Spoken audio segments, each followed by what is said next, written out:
আসসালামু আলাইকুম রহমতুল্লাহ। উপরের ভিডিওটা দেখুন আর দেখুন রফিকুল্লাহ আফসারী আমাদের তাহির হুজুর সম্পর্কে কি কথা বলছে। আর ভিডিওটা যদি ভালো লেগে থাকে অবশ্যই একটি লাইক করবে, কমেন্ট করবে আর শেয়ার করবে। তাহির হুজুর সারা জীবন সুদের ওয়াজ করে, কিন্তু তাহির হুজুর নিজে সুদ খায়, এ নিয়ে কিছু বলেন? এরে ব্যাংকে তো টিয়া ব্যাকে এরা আইও তো রায় আয় যে সরকারি হইসা টাকা ইয়েন তো ফতিতার কোটি আছে ট্যাক্সের। এত হালাল কে আলেমের কয়ে কোন রকম কদর যদি সিটাই দেয় এটা উড়া দেওয়া যায়। তাইরি ভাই স্বর্ণ 31 ভরি ওনার নামে, স্বর্ণ তো ভাবিয়ে পরে, ভাই কি স্বর্ণ পরে তাইরি ভাই? আমি চাই তাইরি ভাই পার্লামেন্ট সদস্য হোক, রাসূল সাল্লাল্লাহু আলাইহি সাল্লামের একজন আশেক পার্লামেন্টে যাবে। এটা তো সুন্দর।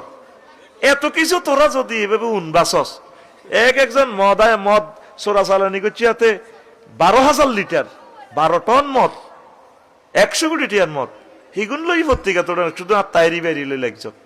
যে দলের আলেমে হোক, আল্লাহ দাঁড়ি টুপি দিয়ে নামাজ দিয়ে সংসদ ভরপুর করে দাও। তাইরি ভাই বাস করলেও তো বেটা কোরআন লই কথা কইব, হাদিস লই কইব, নবীর সুন্নাহ গুলা লই কইব। দেখবি যে বুড়া বয়সে শিরক বেদাত থেকে ফিরিয়ে যাবে ইনশাআল্লাহ। বুঝবো তো ইরা শিরক ইরা বিদাত, নবীর তরিকে চলে যাবে ইনশাআল্লাহ। আরে ফানিটা জীবাণুযুক্ত হইলে তো রিফাইনিং করা যায়, তবুও তো ফানি। আমাদের যে সমস্ত ভাইরা শিরক বেদাতের লগে অনিচ্ছা শর্তে জড়িত, তারা ইনশাল্লাহ একদিন ঠিক হয়ে যাবে। আমি তাহেরি ভাইয়ের মঙ্গল কামনা করি। আমিন।